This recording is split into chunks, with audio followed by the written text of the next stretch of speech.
Hello，大家好，我们来看一下垦丁和这个垦丁马来西亚的技术分析。过去一个星期呢，垦丁呢继续往下掉，你可以看到它跌得很惨。之前已经是跌破200天均线，过后呢跌破这一个筹码峰的 POC，继续往下掉。它在5月31号的时候呢，因为这个基金经理机构呢 rebalancing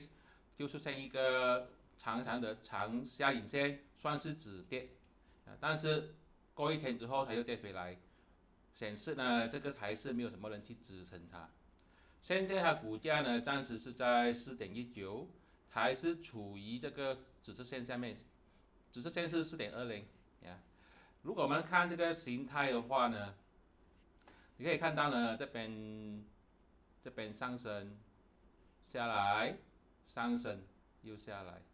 这边是一个 low， 这个是个 high，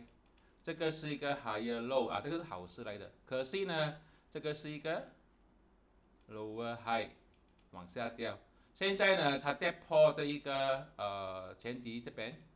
也是 POC， 形成一个 lower low， 就是这样子的。我们来看一下，这是 high，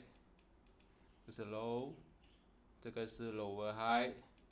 跌破了之后形成 lower low。你看一下嘛，这简直就是一个下跌趋势，而且这个 low 呢，它又跌破这一个 low， 看到吗？lower lower low， 形态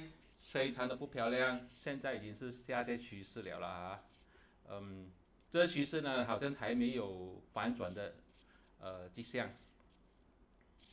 现在呢，它要进场的话呢，我觉得最少的等到出现第二只脚。为什么呢？出现第二只脚就是说它这边这个是 low 新的 low， 它弹上去回来形成一个 high，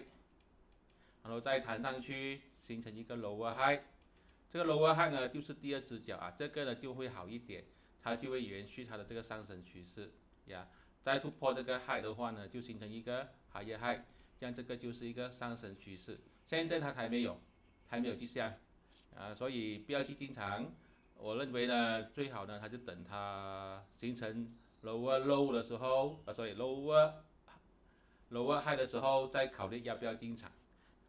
无论如何可以看到呢，这个 RSI 呢已经开始往上扬了，但是也不要忘记这边有很多套牢盘呢，很多人等着解套。但是我个人认为呢，跟定呢现在呢太过接近这个6州选举，有太多不明朗的因素，旁边看就好了啦，这个是我个人看法。当然，如果真的是要买的话呢，就等它higher low 的时候再考虑。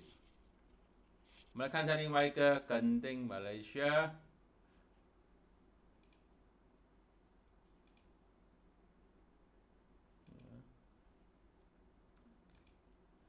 这个是跟定马来西亚跟定马来西亚的图也没有比好上多少了呀，它算是一个止跌反弹，但是也是一样哦，这个是一个 low， 这个是个 high， 它这个算是一个 higher low 第二只脚，但是呢，这第二脚没有什么力啊，因为它跌到差不多跟这个 low 差不多一个位置了没有在上面去点，所以呢，它继续往上去的这个力呢，就会小很多就会小很多，再加上这边又有这么多套牢盘这套牢盘太多了，再加上又有这个6州选举，这个时候呢就不要随便进场吧，继续观察，而且你看它主力还有很多的，有这蓝色线紫色线灰色线200天均线全部都在压住它，顶上套牢盘又很多，我觉得这个会比跟定呢更难搞一点但是无论如何 RSI 已经往上去了，算是一个反弹的迹象。无论如何，我觉得这个我们呢如果要操作跟定马来西亚跟定的话呢，一定要等到6州选举过后再打看，再看怎么样吧。现在什么东西都不要做，反正你也不差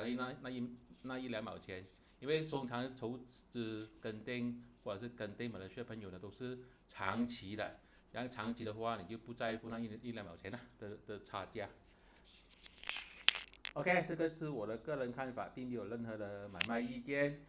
如果你喜欢我视频，就帮我去 share， 帮我去 like，记得订阅我频道。如果你要做 online shopping 的话呢，你可以用 Shopee Lazada Lotus 或者是 Amazon，这个 link 来用我的这个 link 去shopping，